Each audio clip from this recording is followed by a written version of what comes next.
I grew up in the Delta and most vividly remember winters as being cold, damp, cloudy, and dreary. So the last few trips here challenged my childhood memories because it was sunny each time. Still cold, but not cloudy, damp, and dreary.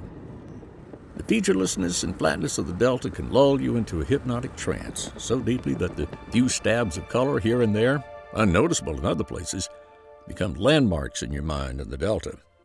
If you're not familiar with the Delta, it is a flat alluvial plain that stretches from just north of Vicksburg to just south of Memphis. Or as Greenville writer David Kahn put it in his 1935 book God Shakes Creation, the Delta begins in the lobby of the Peabody Hotel in Memphis and ends on Catfish Row in Vicksburg.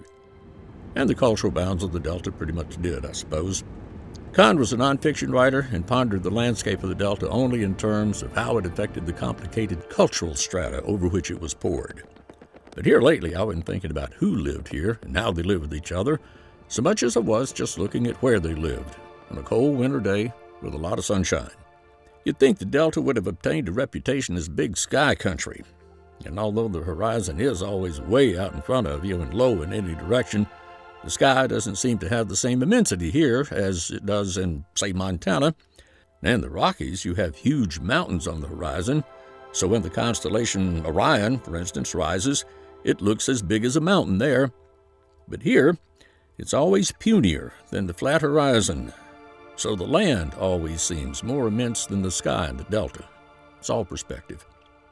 But alas, you come back to the edge of the flat Delta and you have to hop over the Yazoo River and ease back into the hills once again, where life becomes real and all of your deadlines wash away your daydreams like the rain did the chalk drawings in Mary Poppins.